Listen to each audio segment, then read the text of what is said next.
Yeah, I did. All right. We are live. We are live. Um, yeah, so it's Oh my God.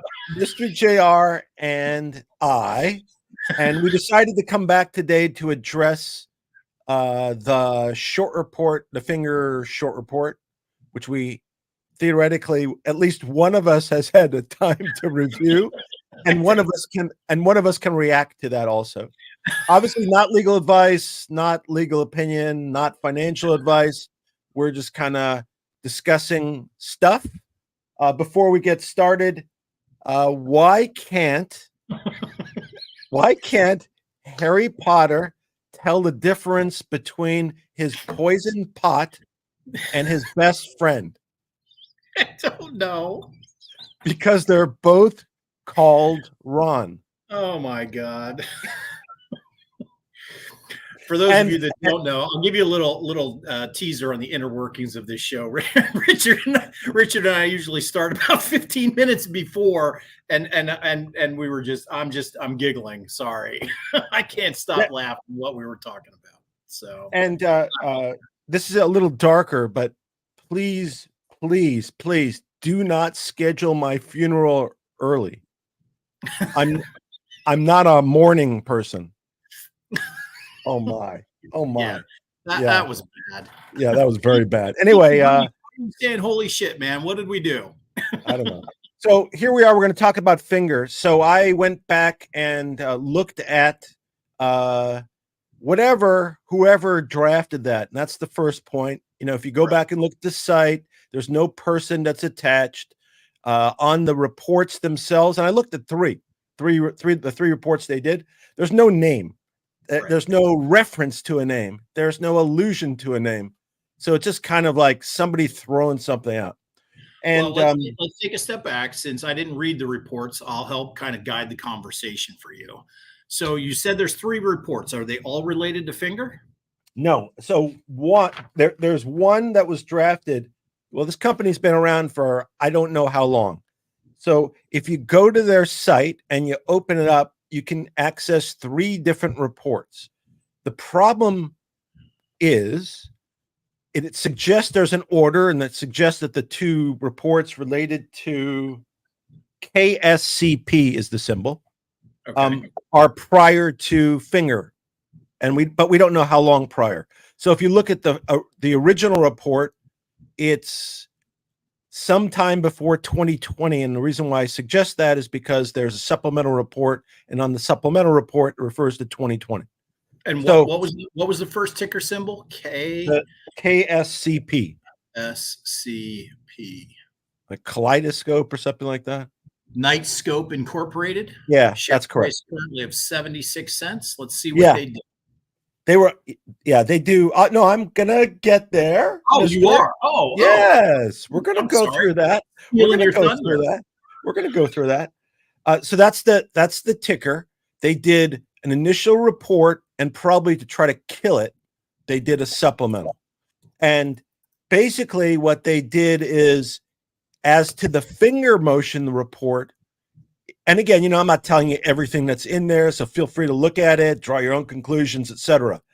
But if you look at the Fngr motion report, at some point they compare the 2, and they suggest that the 2 are similar. And before I get into the substance, remember this is all algorithm driven. So what happened yesterday was completely that they got it out into the system. It was picked up by the computers and then traded heavily.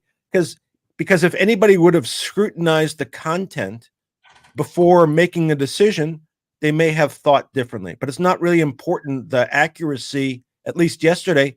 For these guys, it wasn't really important that it be accurate. They wanted to get it out into the stream of the internet so that the computers would see certain words, and based upon those words, they would trade the stock. That's why the trading was so ridiculous yesterday. But in essence, they compare the 2. So they compare and whatever the KSCP with Fngr motion. So now I'm going to tell you a little bit about the first report, and then I'm going to compare it to the second report. I'm going to let you draw your own conclusions if you think these two are analogous, but let's go for it. So, and by the way, I'm not saying, by the way, that the first report isn't justified, because I don't know. But the first company involved I guess it's still around, a robot security company. So they made these little robots that apparently look like Star Wars robots, and they were supposed to perform security functions. Okay. The company's been around for a while. I think it's at least 10 years. So it had been around. Its revenue had kind of flattened out, and that's kind of the basis. So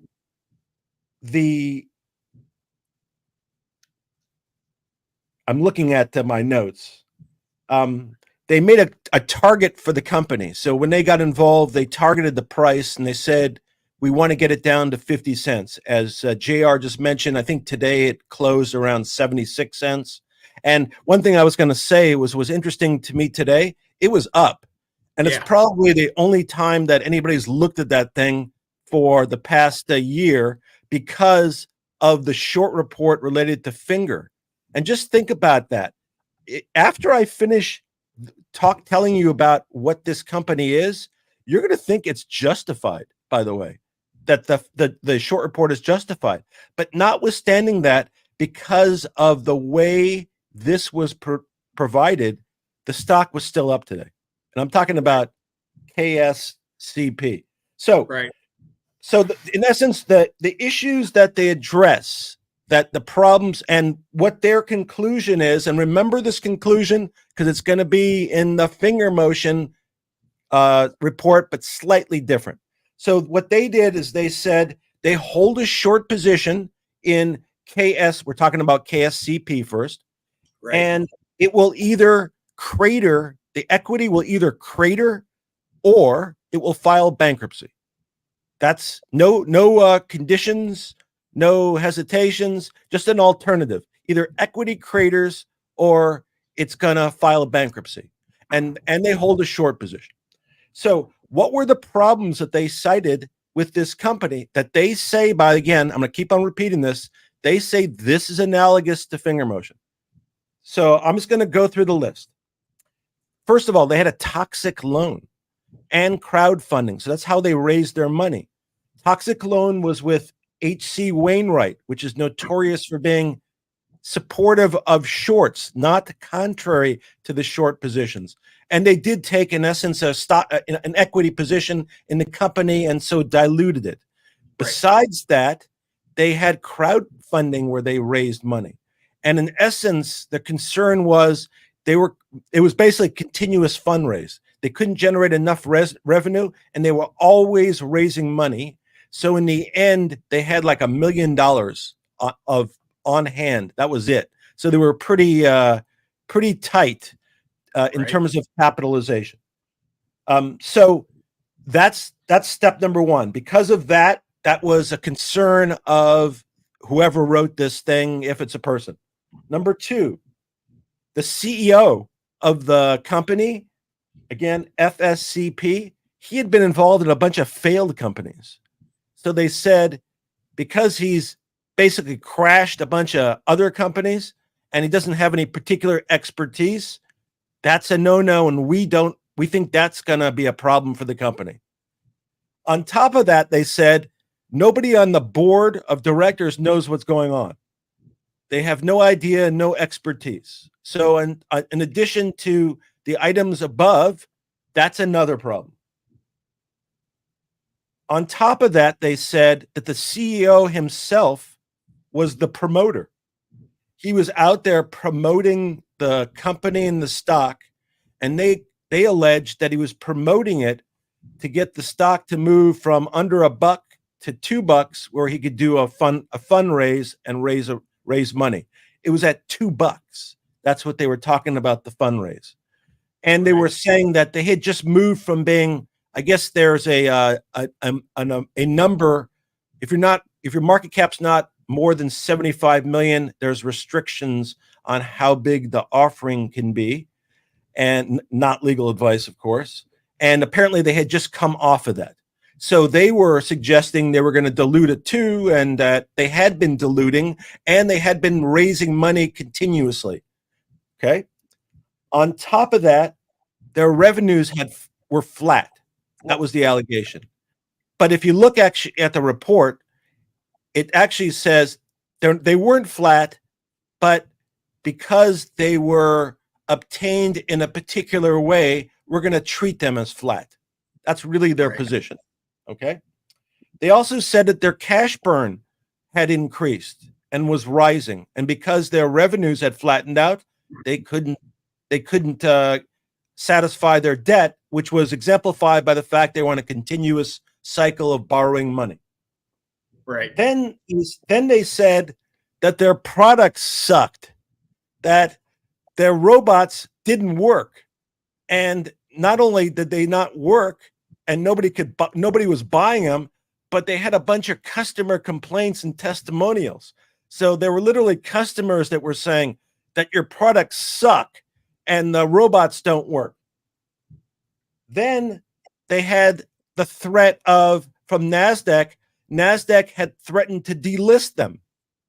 So delisting was pending on top of all those additional factors. And the suggestion was they were going to dilute it to $2.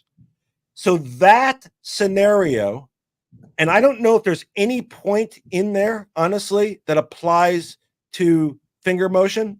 Not one. I'm not talking about 10, but not one. Right. They say that FSCP, and it's in there, and feel free to check it out. They say it's similar to finger motion by the following. This is how they justify what they said. I'm going to go back just to refresh everybody's memory, how they characterized their position as to FSCP, and then we can compare it to what they said about finger motion. So FSCP, they said they hold a short position, equity was cratering, or the company was going to file bankruptcy. So how did they couch it when they were talking about finger motion? They said they hold positions in short positions in finger motion and believe the price is headed lower. Now, to me, that sounds slightly different than the company's going to crater or go bankrupt. Slightly less of a tone. So if it were me, and it's when I saw it, it struck me from the start that those are not analogous. I don't even have to go beyond that because it's such a ridiculous comparison, because they don't even make the comparison. From the very start, they say it's different and they couch their language differently. And throughout, by the way, their report, wherever they're making an accusation, they do it in a slimy way of saying believe or suggest in an attempt to evade from being called out for having accused somebody of either criminal or fraudulent conduct. Right. To me, it's obvious. Yeah, let's take a pause a second, Richard. So, folks, because I'm seeing a lot of questions. So, folks, we're talking about a company that had a short report that was written by the same company that wrote the short report on Fngr. They've written 3 different reports. Richard's talking about the first one. That company is called Nightscope. We're looking at that first report and comparing it to what's in the report in Fngr. That's what we're talking about. Okay. Yeah, and the reason why we're comparing it is because they do. The drafter of the reports says that they're similar. So I laid out, 10 or 11 things they declared as a problem. And then I talked about how they characterized their position. And there's nothing, I'll continue. But as of now, there's nothing in common. And they themselves distinguish in how they characterize their position that it's different. And throughout the report, as opposed to asserting anything with certainty, they couch it with believe, suggest, cautionary language, which is obviously done to cover their butt or attempt to cover their butt so they don't get sued. I think it doesn't. Unfortunately, I don't think it overcomes that burden that they're thinking they do. And by the way, I'm going to deviate for one quick second. JR and we were talking about this, that yesterday when we were going over the 18 purported promoters, we were unfortunate we were missed, that we weren't included, and I was kind of upset, and we welcomed it. And I was thinking after the fact, if I was on their side, and again, if you, and just to be clear, obviously, if somebody comes after us, both of us have agreed we're responding in kind and immediately. Right. But just so everybody is aware of that. But I was thinking, if I were on that side, would I want to give these jokesters here the opportunity to engage in discovery about what we've been doing and exposing their books and records? Would they want to do that? I don't know. I mean, that's something that occurred to me. I would think if I were in their position, that's not something I'd want to risk. So I've described how that even the way they describe their interest is distinguished. And now I'm going to say, this is the whole report. Give it to you in like 2 minutes. This is what they allege. So they've asserted their position. They assert that Fngr Motion participates in a promotional program, but they don't say how. They don't say who. Unlike, for example, in the prior one where they identify the CEO as really doing it, they don't make that claim here. They just make a very broad, generic claim that they participate. And the way they get to that, the promotional, and this gets to the 18 people, they say, and I'm summarizing it, and this is maybe my opinion, but in essence is what they say. These guys are talking about the stock. Therefore, they must be promoters and they must be paid. Although we're not claiming and have no evidence that they've been paid. And at the end, they say there's a disclaimer that says this is just opinion and not informational for informational purposes. So if you ask them, by the way, if I was in a lawsuit, in a deposition, and I was questioning them, they would tell me that exactly. Hey, that was just my opinion. I wasn't serious. I didn't mean it. It was obvious because it was in there. So they would say what they had printed was just nonsense. That would be their defense. That would literally be their defense. It was for entertainment purposes only. Yeah. Even after they dirtied up a whole group of people and potentially, this is what we discussed about yesterday, and we were excluded. So it's not impacting us directly, but we've decided we want to be on top of it and it should be responded to aggressively. But those 18 people were smeared. And even if you had like language that says, believe or this is just entertainment, it was supposed to give an impression, which it did. And that was the intention. So number one, they have the claim is the promotional of Fngr Motion, but it doesn't mention anybody. And then it groups the 18 together, doesn't really connect them, by the way, to Fngr Motion, and just speculates about what they were doing with no evidence of receiving compensation and no allegation that they received compensation. Just a kind of really a smelly rat. By the way, the name of today's live stream. That's why I did it. That's just what a smelly rat would do. Just kind of throw it out and let you draw the conclusion, but it's not the case. And I know a capybara is not a rat, but it fit. And by the way, the picture on the thumbnail is of a capybara, not a rat. Just so we're clear. So that was number one. Number two was they talked about the shelf registration, and they said just like with KSBC, they're gonna dilute at a low number. Now can't be two because we're at, I think, closed at 540 today or something around there. So it can't be two. And today, in response to the short report, they put out a PR and they basically said, we're not going to dilute at these numbers. By the way, which was what I heard going into this. So to me, that sounds consistent with what I heard, and I don't know this for a fact, but it sounds to be consistent with what I've heard about the way Univest conducts their business. But the PR that was put in today, boy, my lid, you can even say my lid was like down below my eyes. Thanks a lot, JR. I didn't notice. I really didn't notice, to be honest. No, if I'd have saw that, I'd have told you beforehand. I think you would. I think you'd let it run for another 45 minutes. Going to do that. Look, I'll hack on you when we're live, but I'm not going to make you look foolish on purpose.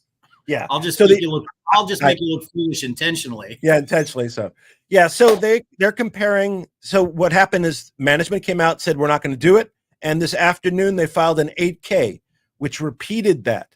So what does that make me think?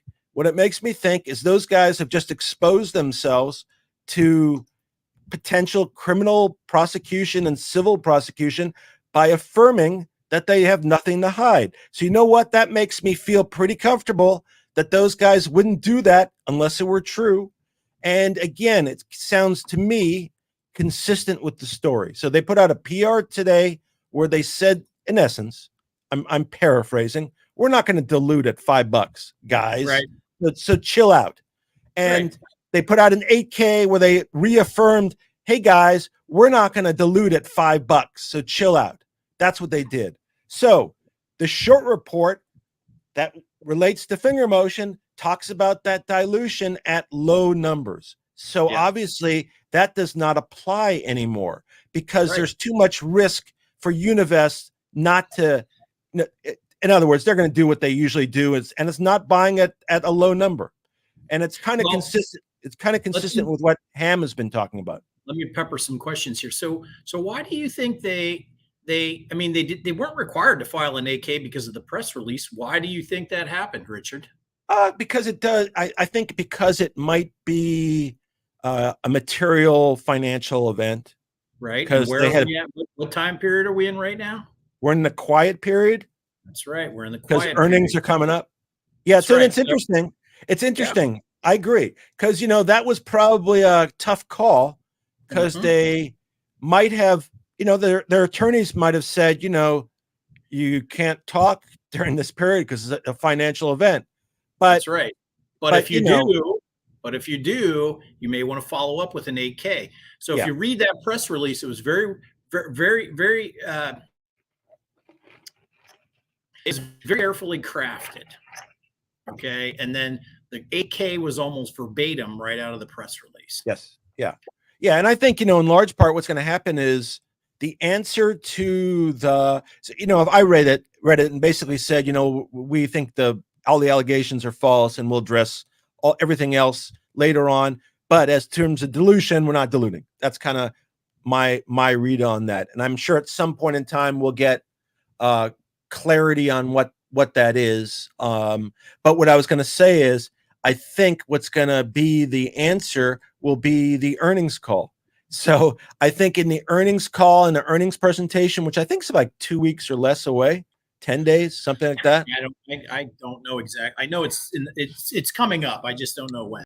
Yeah, I think I looked today and it was the week of the 16th. So not far away.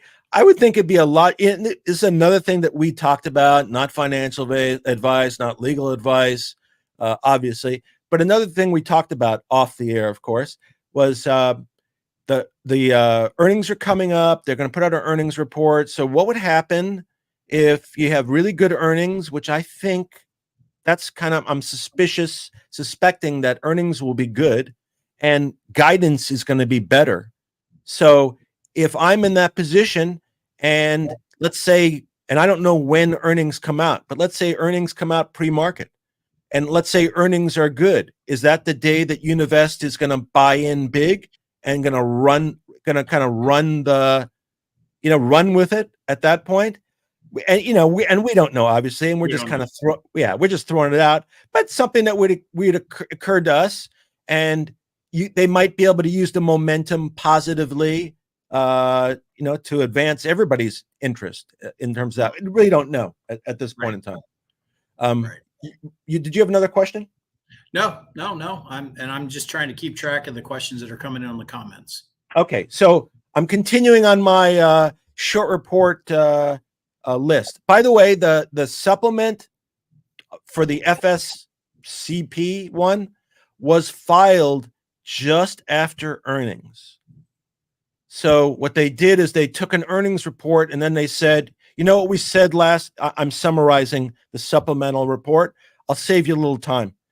The supplemental report says, now we got the 10K, or I think it was the 10K. I think we got the 10K, the report that's filed after earnings, and we reviewed it. And everything we said in the original one, now we meet it even more than we did before. And they suck even more than we said before. That's basically the summation of the report. That was the supplement to the first report about Nightscope Incorporated.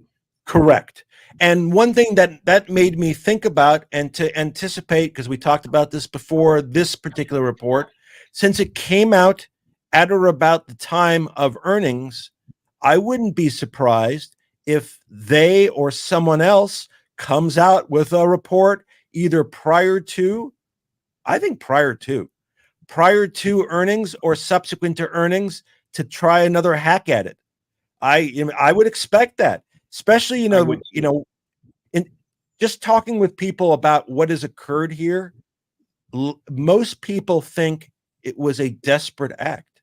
So if it was an act of desperation, then I would expect more acts of desperation and that they will take the risk. Because, what if they're going down the tubes, then what have they got to lose? Yeah. So they go down a couple more feet, so be it. So I think JR and I both expect some kind of further report. It may not be these guys. In fact, I kind of expect these guys to go away at some point. It's it's just a domain, and it's two securities, and they'll just bail, make the trail harder. I would expect him to go away. I would not expect to see anything come from this particular organization. Now, when I say that, I'm probably like 80% not expecting it. 10-20% there's still a possibility. But I would totally anticipate something coming from somewhere, whether it's these guys or somewhere else. I would also be willing to bet that if it is someone else, there's going to be a reference back to this report. Yeah, and so I would expect it. Therefore, when it comes out, I would react like it's expected. Because what happens is, just think if you had sold yesterday at the bottom, you would have lost a nice chunk of money today. And the idea yesterday was to get people to sell. There's no other way. So I'm sure, unfortunately, a few 100,000 shares went back into the pot from people who got either had enough of it or they got frightened or whatever, and it was all based on nonsense. So it's better. I know. Listen, I know the kind of the reaction is you hear it, and because you hear it, you give it some degree of credibility, and they know that too, and we have to fight that. And go ahead. Sorry. No. Go ahead. I'm just going to say let's qualify what you're saying. We don't care whether you buy or sell or hold or not. What we're really trying to do is relate the report to the reaction and then the ultimate what happens. And what we're trying to get at is, we know obviously people sold, and that's okay. But if you kind of go back and look at what Richard did and kind of put it all together, whether you sold, held, or bought more, you have to question this kind of stuff, because it's just none of it's adding up. Yeah, I was going to say, I just don't want anybody to act by being manipulated to act.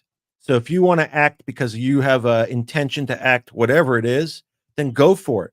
But if somebody causes you to lose money, in this case, by offering something that's false and expecting a reaction based on that without any good faith, then there's no place for that. By the way, it's either way. By the way, I agree that if someone's promoting and they're telling you bullshit on the plus side and that doesn't exist, that's equally culpable. Exactly. But in this case, we're talking about this because it's the subject matter that's in front of us. And again, how anybody decides, because this is a personal decision. I think this is pretty common. I've heard that. This is one thing I actually like, that I hear a lot of people say that, this is an individual decision. Everybody's in a different boat. So whatever decision you make, go for it. Sure. Whatever, because everybody has specific circumstance, but we don't want people to be manipulated into making choices. That's all. That's kind of like our boat. So we're kind of trying to bring that forward. And what I'm trying to do is to point out kind of what the short reporter said was similar and distinguishing, to give you an idea how I would look at it. And this is like, it's not how I would look at it, it's how I did look at it. Right. That when I look at it, I kind of do. I take part of the job. Lawyers are basically just investigators. So we investigate, and by the way, there's plenty of great investigators. I'm glad I remembered it. Cryptosexual with a C, by the way, has done some great work. I just wanted to give him a shout out because I noticed that today. But there's tons of people that are investigators. And because of the equipment that's available, anybody could find out. But that's kind of our job, and that's how we're trained. So whenever I get something, I kind of try to look and take it apart and look for the weaknesses or see if it's consistent. So something like this, I looked at it and I found a whole myriad of inconsistencies, beyond the fact that as soon as I look at it and there's no name associated, immediately I think, uh-oh, we got a problem. Anyway, so I'm still on my discussion of how these two are similar, almost at the end. So the next point is they're saying that Fngr Motion, their increased revenue is through accounting practices. Now, they don't say that the accounting practices are wrong. They don't say the accounting practices are not acceptable. They just say and throw it out that it's based on accounting. And by the way, so let's assume for the sake of discussion, that's true. And I don't even know what that means, by the way. I really don't know what it means, but let's say it makes sense to somebody. So, and let's say next year, their profits using that same accounting are larger. How is that a negative thing? I don't see it. I don't see it. Last point. They claim that Fngr Motion doesn't have enough cash. They fail to mention that they're at some point going to do a share offering, whatever not guaranteed, of course, but I would think it would be reasonable that if and this is what a lot of companies do, and I have no information, by the way, as to any of this, but a lot of companies, when the stock goes up and they can put some money in the bank for operating, that's when they'll do their offering. That's when they'll strike. So I have no reason to believe at some point the stock will be at a number where Fngr Motion will think it's a good time to raise capital without diluting the shareholders. That's what I would expect. Right. It makes perfect sense. Yeah. So in the Fngr Motion report, they're alleging that they don't have any cash, but they failed to mention anything about that share raise. They failed to mention anything about the distinction between Univest and H.C. Wainwright. One being that would support the shorts, being the one for the first whatever the letters are, FCSB, and one Univest apparently being one that attacks the shorts. I would think that's a meaningful difference and might be something that you might address. If nothing else, say make up something. Make up a way of distinguishing. We don't know. They haven't been around long enough. They don't have to do it every one. Make up something. They don't even try to distinguish it. And obviously, those are different business models. We don't know. We don't know how Univest is going to act in this particular case.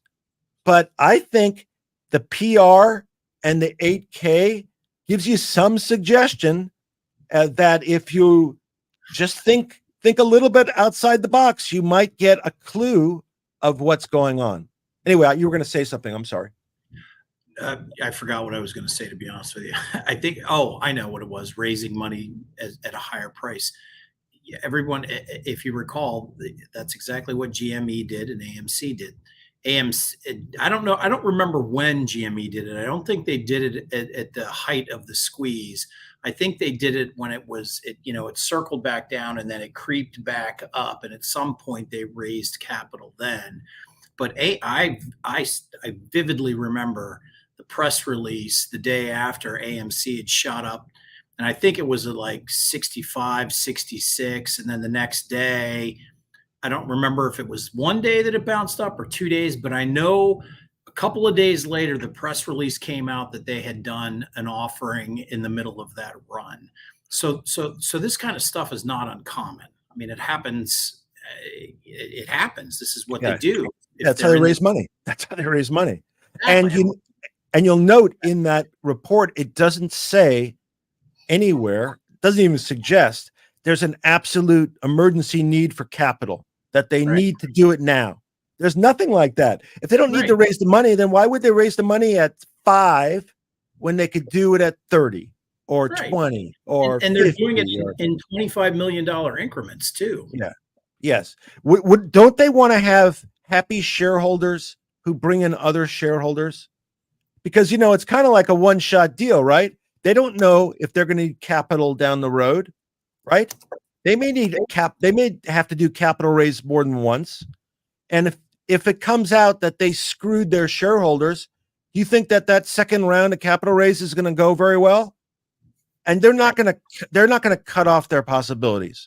Listen, with what's going on, obviously, based upon what is available, if any company screws around, it becomes public knowledge because it's circulated amongst the communities. Just like, and I haven't even referenced it, there is an individual and some companies that are referenced as being the ones who did the short report. I'm not going to reference the name because I'm not comfortable yet enough with the timing, whatever. I saw the name, the initials of the person referenced rhymes with emergency room. So you could figure that. But we don't know.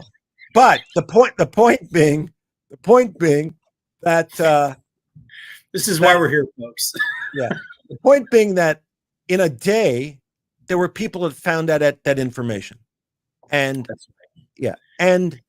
and everybody has an interest and a desire to find that information. So it's like almost, again, at some point in time, they call us a cult. I think it's more of a cause, and people feel dedicated to the cause, and they'll go above and beyond what they normally would do. That's that. And so if you're in the short position and you have something to be concerned about, I think you're at risk because somebody could find you. So I don't know if this particular individual was involved in the short report. I don't know if they drafted it. I have no idea. But it's interesting to me that somebody found them, and that particular person, right or wrong, is now targeted. And I think everybody who's on that side should keep that in mind, that we could find out the information. You're not anonymous. You're not anonymous anymore. Right. Well, let's go back. Let's take a step back. And you and I have often talked about this notion that it's dumb money, and look at the way they titled that movie, Dumb Money. They seem to laugh at us and poke fun at us, but we aren't dumb money. We're educated people. We're fed up, and people like you and I, and people like everyone that is out there trying to make a difference with this. We're not going away. We're just not. And we're fed up. Yeah, that's kind of happened yesterday. Like, it's not like the first time we've been fed up, but we went through MMTLP, and honestly, between the two of us, JR had more of a negative experience for him. Not that it was a positive experience for me, but more of a for him. And we kind of were concerned that something would pop up, and we suspected that something popped up, but we weren't looking for another MMTLP experience. And kind of in part that is kind of there. Well, we talked about it this morning. Both of our spidey senses were going off. We knew yesterday or the night before yesterday that something didn't seem right and we couldn't quite put our finger on it, but we knew something was up. And obviously, we did not guess that. It just had that eerily similar feeling to December 8th or 5th, 7th, or whatever day it was. I don't even remember anymore. And so, kind of as the day progressed, I had a couple of different work things going on that put me on a heightened level. But as the day progressed, and I was actually in a congressional meeting talking about MMTLP, and I'm watching the ticker. It's just it was having flashbacks again. So yeah. So yesterday was just one of those days that brought it all back. But you and I talking about it then as kind of the night progressed, I kind of came full circle, and then I woke up this morning and drank a cup of coffee and just processed it all and thought, we need to continue to do what we're doing. We can't get distracted. You and I can't get distracted with the share price. Me specifically, because I lost my shit yesterday. We can't get distracted, because when we get distracted, I become unfocused, and I need to stay focused on educating and answering questions and helping. That's what we're here for. So yeah, what's interesting is, and I can't tell you why, because I don't want to disclose that, but Sunday night, because he and I communicated Sunday night, we got the willies on Sunday night. There was something that happened that we got the willies about it, and we didn't know what it was, but and that carried over to Monday. And again, Monday we were waiting for a short report, is what we were waiting for. Well, we were pre-market, like pre-market short report. You and I were waiting. We thought a hit piece was going to come out, and we thought it was. I was fully anticipating the guy that wrote the article that Fidelity cited in your arbitration. Right. That's what I was anticipating. At least that would have been, better writing. Not much. Not much. Yeah. But we suspected, we had a bad feeling. And there must have been other people that had the same sense, and that's why we probably had that feeling. It was probably being communicated at some level, sometimes.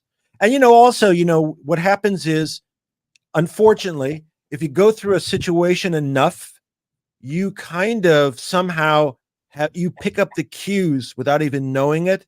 So like if I'm in a case and I get to a certain point that I've repeated 500 times, and somebody says X, but I know it's Y. I know it's Y. You don't have to tell me. I know it. So you have like this intuitive sense. Well, we had that sense, part of it is MMTLP, obviously. But the bottom line of what I was going to say is, the difference is at this point in time, so we were concerned, and then the nonsense happened yesterday, as opposed to selling, as other, there was very little selling, I believe. We just got more resolve. We got pissed. And I think most of the community just got pissed. And again, I think that's a different mindset. It's, like anything else, if these guys are undertaking a particular strategy that's successful, they're going to continue doing it. When things change, they're going to have to modify what they do. And it appears now that things have changed. It also appears, and again, I don't know when, but there definitely is progress towards at least some resolution of some of these tickers. That's my feeling, by the way. I don't have anything in particular. I'm just saying, from where we started to where it is now, it sounds like we've made a big move. Well, that's hold on. That's a great segue, because Don Fizz just jumped on and said, "Hey guys," and I tend to agree with you 110%. The winds of change are blowing in our favor, and I'm going to quote Pedro on this, because I don't want to seem like it's coming from me, because I am an MMTLP shareholder. But Pedro was on a space today talking about the amazing things that the MMTLP community is doing and has done, and how organized they are and how effective they are. And I know that there's some people that hold MMTLP near and dear to their hearts, and that's all they care about. And I can certainly understand and appreciate that. But what the community is doing to get MMTLP resolved is going to have lasting implications. I mean, Congress we know Congress is knee deep in this, and Don Fizz is on, and I know Don Fizz is knee deep in it because I talk to Don Fizz almost every day. He's an amazing guy. He's working his ass off, and he is making some serious progress. Now, I call Don out because I talk to Don every day. There's many other people in the community like Don that are pushing this issue forward. Change is coming. Change is slow in our country, but change is coming. And I'm sorry to kind of drift, but I wanted to answer a question. Somebody is asking, it's Brendan and Ella's Fun Adventures. I like the name, by the way. Oh, okay. Okay. They were asking how will you know when Univest is in? You may not, but you'll know. Yeah. My guess is all of a sudden you will see the price rocket, and all of a sudden you will see associated with that a huge amount of volume. Whether it be Univest or others front running Univest, which, we don't know. I don't know if Univest is going to invest. I don't know if other people are going to invest. But in my mind, this is the way I approach, and this is certainly not financial advice. But I expect people, big buyers before Univest. And I may not know. I may see big volume and think it's Univest, but it might be let me give you an example. This is the way I think of it. I'm near Vandenberg Air Force Base. So that's an Air Force base in California. They shoot up not Tesla, but SpaceX. This is their West Coast where they shoot their satellites up from. I have seen like 3 of those from my house because they go almost over my house.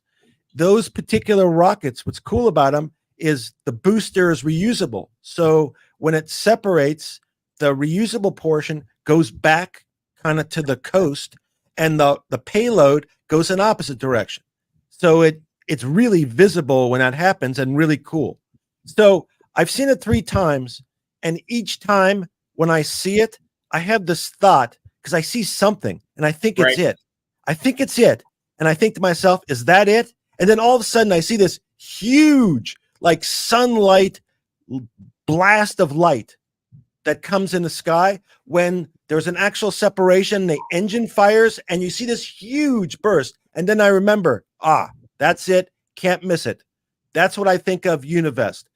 When it happens, you won't miss it. I don't think it's going to be missable. It may not happen. We don't know. I got you beat. So I live literally 15 minutes east of Hershey, Pennsylvania.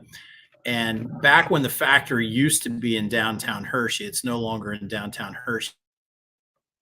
But when the factory was in downtown Hershey, if the wind was blowing west to east, you could literally smell the chocolate sitting out in front of my house.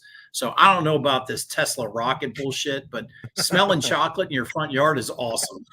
That's good. I think having chocolate in your front yard is better, though, in my opinion.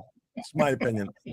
Yeah, but I was just saying, I think that you're going to know. I can't, again, we don't even know what's going to happen. But I think, where it's all, obviously, we've never been involved. I don't think anybody, maybe there are people here, but I haven't spoken or communicated with anybody that was involved in a transaction involving Univest where the stock popped and they wrote it out. There may be, but I haven't seen it.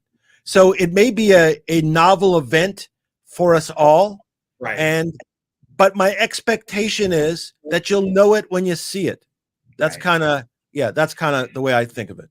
I mean, my own philosophy is look, I'm just hanging out. I'm waiting. We got pissed yesterday. I freely admit that. I lost my shit on the YouTube, cursed a lot. But we're over it. We're here today. You took a look at the reports. We were talking all day. We wait and see. We move forward. We wait and see. We don't know, and it is what it is. I mean, my own personal philosophy is I try not to look at the share price. I just go about my day like normal and move forward. Unfortunately, I talk to you, but every 2 hours? I talk to Don Fizz, maybe every 2 or 3 hours, at least once a day in the morning. Yeah. Well, when the short report comes out, you're going to have a long day, right? Yeah. I know. Yeah. Anyway, so there's nothing else, by the way. That is it. I completed my presentation there. There's nothing they have in common. And although if you take those like 15 facts, that even the product sucks with that other company, you might argue that a short report is appropriate, but it has nothing to do with finger motion. And there's just inaccuracies, just like we talked about the shelf registration and the claim about the dilution. It doesn't even apply. So I think it was designed for a purpose. It served its purpose. Now they're going to have to survive it on the way up. That's kind of it. I presume, again, I don't know diddly. I don't know anything's going to happen. Certainly no expert, but I would not be surprised if they're going to have to battle at 6, and then we'll see. Right. That's kind of what I would expect. Anything you want to add, Mr. JR? Ocean Sail. I saw. Ocean Sail. I got to tell the story on that comment. That was about 2 weeks ago. We were on Williams' live stream, and somehow she made a comment about drinking a Coors Light, and somebody's like, "Oh, you need to get an IPA," and she's like, "What's an IPA?" And I'm like, and no one responded, and I felt bad because I like to help. so I said, well, an IPA is it's an Indian Pale Ale. It's a stronger beer. It's an acquired taste. And I recommended one for her that I knew was moderate. It was Dogfish Head 60 Minute. I don't know if that's what she got, but she just said she got shit-faced. Okay, fair enough. You're entitled. I hope it was good, though. I hope the beer was good. Let's do 2 quickies, kind of, and unless anybody else has any other questions, let's do that New York case opinion, just as generally. You don't have to get into detail, but just the holding. So the holding basically is that broker-dealers can be held civilly liable for the wrongdoing of the customers that they're working with. Now, a couple of cautionary statements. Number one, it's one court's opinion out of the Southern District of New York, but it is Wes's case, so that's positive number one. Positive number two is the Southern District of New York. Almost all of these institutions have offices in New York that would be subject to that jurisdiction. Now, I have not read the opinion, but I'm speculating that if you read the whole opinion, basically what it says is the broker-dealers can now be held liable for the wrongdoing of the customers on the other side of the trade, because the broker-dealers are considered the gateway and should be monitoring manipulative, fraudulent behaviors of their customers making the trades. Remember, broker-dealers are in the middle. That's important. It's important for twofold, because what do we know about retail? If their broker-dealer has done something wrong, what's the recourse for a retail investor? Question to you, Richard. What do I have to do if American Airlines broker-dealer screwed me? Got to go against file arbitration. I got to file arbitration. But does the company have any ramifications? So if I feel as though I was wronged against my broker, I have to go through arbitration. But can company A, B, and C sue the broker? Yeah. More often, well, they can sue them, but more often than not, the broker's defense was what? Hey, we didn't know there was any bad behavior going on. Well, this decision changes that. Yeah, it's kind of like the difference between them being in essence, being a financial advisor and not, because they generally just try to act like they're an agent conducting a transaction without any obligation. And more often than not, the company doesn't know the company behind the broker-dealer. They don't know what's going on because they can't get that information. Right. So this changes that. Now company A, B, and C can go, whoa. We've got manipulative practices going on with our stock. We'll just sue all 105 brokers. Now let's extrapolate, even though we haven't read it. So this is even great. Right. So pure speculation. A bunch of guys, pure speculation. Yeah. So, but we will read that. We are going to read the opinion. Yeah, and we know a little bit about it. So we're not making up the whole thing. So there was a motion to dismiss that was pending. Right. So basically, the brokerages or whoever the defendants were saying that we have no duty owed. There's no duty owed because we're just there. We're just doing the transactions. We're just processing. The judge said that there can be a duty. So I'm going to deny the motion to dismiss. Right. So now the issue is whether they can now prove up whether they breached the duty by how they did. And the way they would do that is they'd see how they supervised whoever, and they would show what kind of conduct whoever engaged in. So that's kind of how it is. So they just kind of at the first hurdle. But if you're in, and my guess, do you agree with me that it'll probably go up? I would assume it'll go up on appeal. Oh, absolutely. Absolutely. Yeah. They're going to appeal it. They have to. Yeah. Because they're looking at this going, honestly, they're looking at this going, holy shit. Yeah, we're screwed because at any case, because now what are we going to have? Every case now brought in New York using this as a entree. So, the way it goes is there's multiple judges in a courthouse. So, and you're assigned randomly. So we have one judge who apparently has a particular view on this. So cases in the future that make it to this judge probably will be decided very similarly. And other judges in that courthouse might also adopt that as a strategy. So that's the risk. Because now if they're exposed and have to now change their business practices, that's going to cost them a lot of money. That's right. That's exactly right. Yeah, because right now they don't have to they don't have to do anything with regard to supervising their customers. That's right. And now let's take a step back because, I'm going to quote Ham. Ham calls it Fraud Street. Okay. But we know this happens. We've yet to get concrete evidence of this kind of stuff happening, naked shorting. And I mean, when I say concrete evidence, I mean, the SEC knows it's happening. They've been charging people left and right.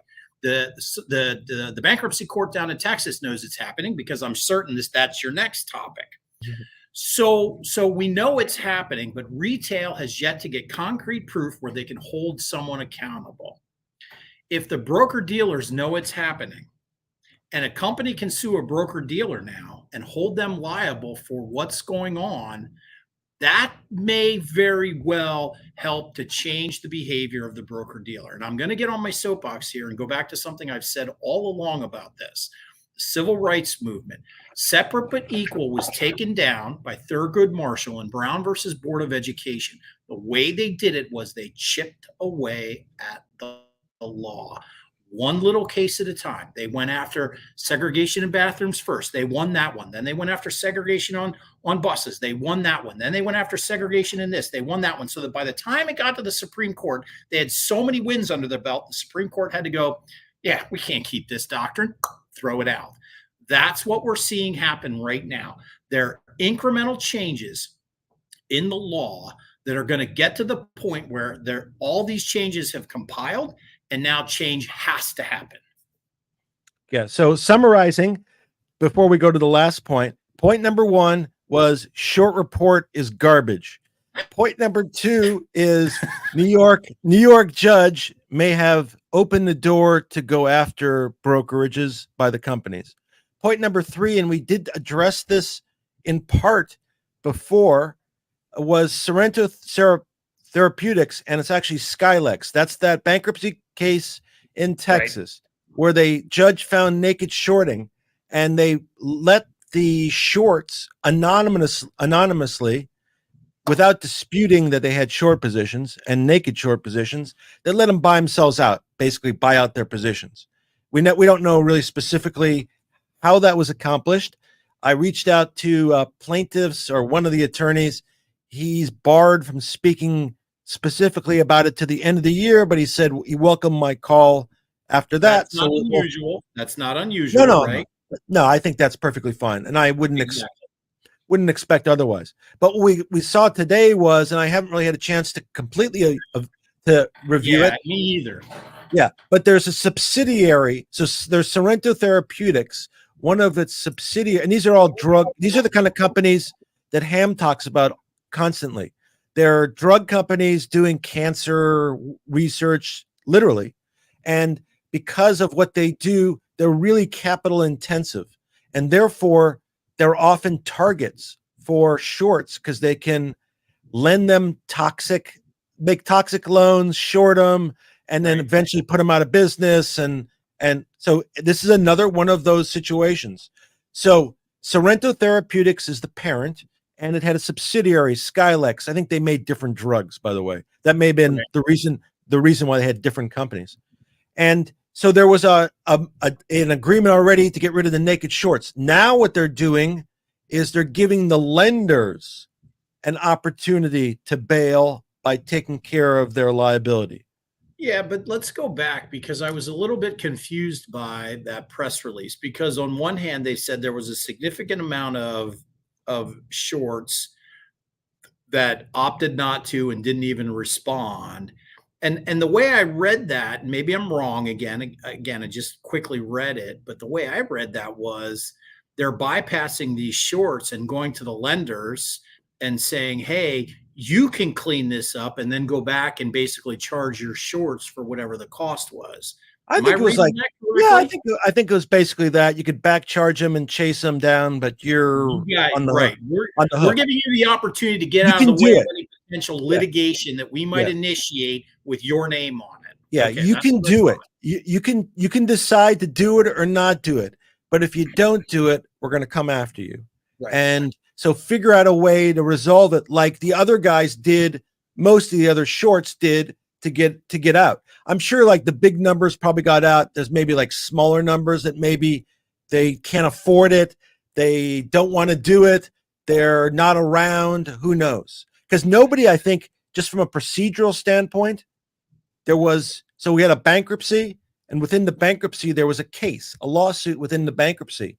Right. And I don't believe that any defendant actually appeared in that particular case. And the significance of that is if they haven't appeared, then no one can get a judgment against them, and they can't be bound to a judgment. So they settled without doing that. So there might be a bunch of people, they may have concluded they're not able to enforce it against those other shorts. They may be out of the country. They may be in not unfriendly countries. They may be offshore, just like, Hurry and Cayman Trading Limited, etc. I presume a lot of that is, it's happening offshore. Yeah. Okay. So go ahead. Sorry. No. So anyway, the point is that they're now moving on to the lenders to try to clean up the naked short issue. And the significance, again, besides that, is the judge found that there was naked shorting. And again, there's not a lot of holdings or rulings where that's found. And even though they gave them a way to extract themselves, apparently, although I don't know, but based upon communication, apparently the deal was much, much fairer for the shareholders than ordinarily would have been. And it was just because a peculiar situation where the judge called out the shorts and basically said, disclose your numbers, or I think she would just held them in contempt. And if the one thing I am surprised about is they still had shorts that didn't close, and now they're giving them a second deal. Could it be that they're going to these guys to say, look, the lenders, we're going to let you get out of the way? There's so many different options here that they could do. What are they going to do when no one responds? Well, if you remember, the bankruptcy judge and say you need to force these guys to close. Yeah, you would go back and initiate the action and file the lawsuit. That's right. within the bankruptcy. But I think if I recall, when they discussed it, they just gave them the option to settle out. Right. They gave them the option. And there may be, ultimately that means you have to admit to committing a wrong. And here's the problem. So let's say, and I'm going to make up a name. Let's say you're Citadel, and you get sued 1 billion times for naked shorting or whatever. Do you want an admission that you naked shorted, or would you rather just contest the crap out of it and just let it run? So I think there may be a strategic reason. But I thought the way the deal was structured in bankruptcy was that it was all confidential and there was no liability. They weren't. But that was part of the initial deal. If you signed up at that point, it basically went away. Yeah. I think this one that they're saying today is if you don't get your shit taken care of and close these positions out, it's not going to go away. And it's going to be very public. This is what I was thinking is it may be the case that somebody like, and I'm just using Citadel because it's a big name, but maybe Citadel's both in both capacities. So they are a short and they are a lender. Right. Maybe they're both. And maybe they don't want to acknowledge that. I know because we talked about it. They're contesting the messaging, the private messaging. They're contesting that or seemingly going to contest that. So maybe there's legal reasons why you wouldn't admit to it because you'd be concerned that somehow it might come back and bite you and it might be cost you a lot more. But we really don't know because we thought it was a pretty sweetheart of a deal because the shorts got to remain anonymous. Yep. And they got off the hook. Yeah. Yeah. So, but anyway, so that just happened today. We'll see what happens. We'll obviously report on the outcome. I did double check, and then you can tell me if there's any other questions. I did double check today before we went on about the status of Alpine, and the brief of Fngr is not technically due until October 27th. They could file it anytime from today through October 27th. But as of today, the appellate brief is by Fngr is not filed. And my favorite summary.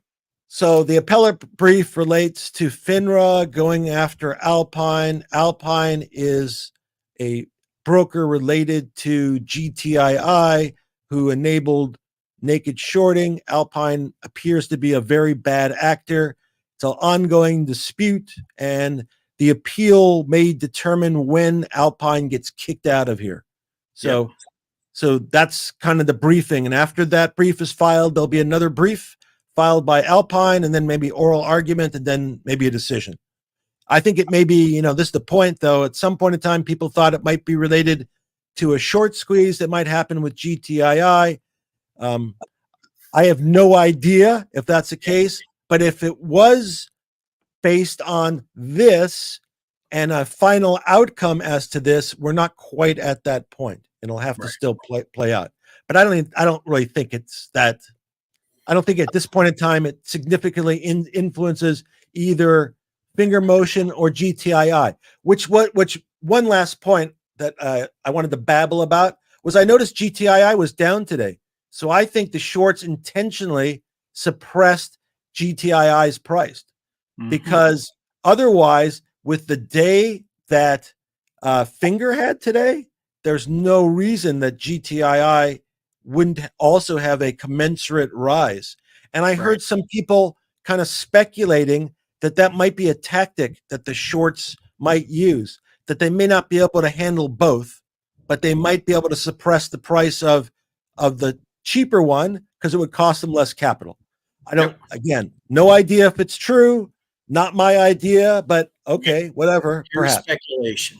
Yep, All right, we got one question that I don't think we addressed from Tostoni's question. Does the 2-week quiet period affect the timing of when they can raise? For example, if Fngr goes to 50 next week, do they have to wait until earnings to raise, or can they do it at any time? I think there's an open question on that. Richard and I don't really know the right answer, but we suspect that we suspect that my understanding of the quiet period rule, and look, this is all based on what I've read, is the quiet period has to do with the sale of securities by insiders. So unless the sale of the security was pre-scheduled, if you're an insider on the board of directors or an executive of the organization or someone that's receiving compensation in the form of restricted shares or shares, you would not be able to sell during the quiet period unless it was pre-scheduled. So oftentimes these executive compensation packages obviously come with shares, and the executive can set up a schedule to sell them every 3 months, every 6 months, every 12 months. And part of the reason why they do that is to, allow the executive to pay taxes, allow the executive to have some level of income coming in. I'll use Ryan Cohen as an example. Ryan Cohen is not being paid as the CEO of GameStop. He's probably being paid on some level, receiving shares. And I don't know, I'm speculating on that part. So this is all just hypothetical. But if Ryan Cohen sets up a recurring schedule to sell those shares, then he would be permitted to sell during the quiet period. Now, there's speculation that the company can't sell. I've heard both sides. My understanding is I think the company can sell shares to raise capital during the quiet period. I don't think there's a restriction on the sale of the company to raise capital during this 2-week quiet period. Richard? Yes. Yeah. So my pure speculation, obviously not a securities lawyer. The quiet period means the officers and insiders can't buy or sell during that period. They can't talk about material events that might impact the value of the shares. So that what's interesting about that is the basically, and kind of what we talked about, was the reply to the short report arguably does that. But and I'm sure there may have been discussions with counsel about that because it's an interesting question. They felt compelled to do it, and I think it was a good choice. But arguably, is it a violation maybe of the quiet period? I don't know. But and I'm sure it would be excused. It was done in good faith and whatever to protect shareholders. I'm sure you could get out of it, and I don't know how it would play out. But what's interesting is I think that the issue is the technical part is the company can't comment on Univest buying.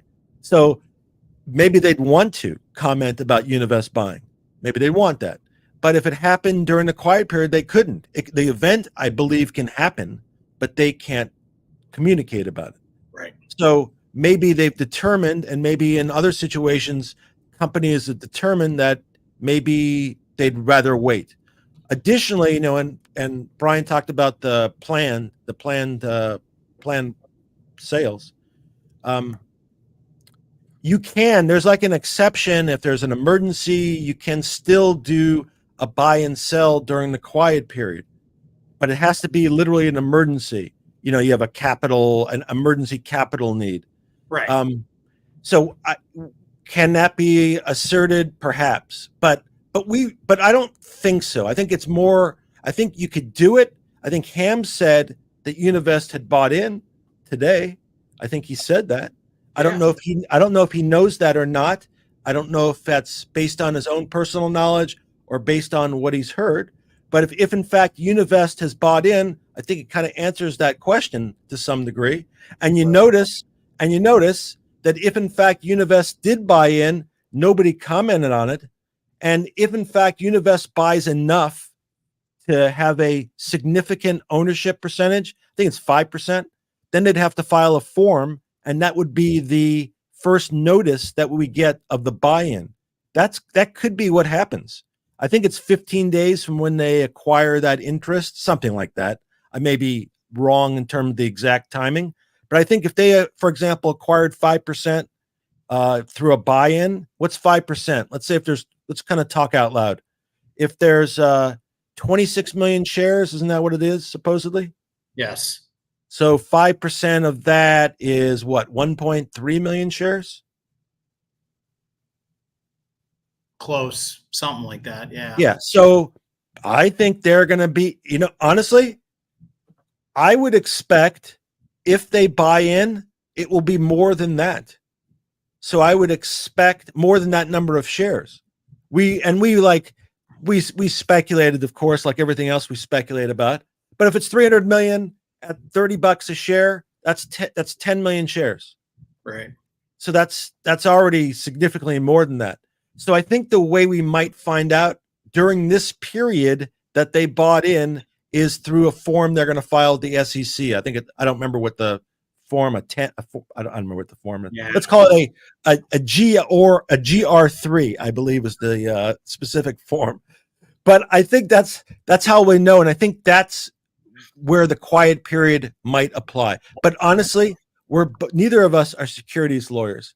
So we're basing that on our infantile research and our limited experience in that. But I've had some experience with the quiet period with Tesla, and I think everybody in that company who had a significant ownership had a plan, and all the sales were just scheduled, and the option exercises were scheduled. Just happens. And that way, theoretically, that's supposed to stop sales, stop insiders from taking advantage of information. Right. So they can't, so they won't schedule it when it's most advantageous. Yep. So hopefully that answers that question. As limited as we are. It. Anything else? Nope, that was it. Okay. So if there's anything new tonight, if Fngr starts trading tonight and it goes big, or it goes to or in the pre-market it goes to 500, we'll do a live stream. We'll do a live stream. We'll be here early. Coffee and donuts. Anyway, everybody, I'm glad everybody is here today. I'm glad everybody kind of made it through yesterday. I'm hoping that tomorrow continues today, and everybody stay positive and aggressive. Keep up the fight, and we'll see you soon. Anything to add, JR? Nope. Everybody have a great night as always. Take care, guys.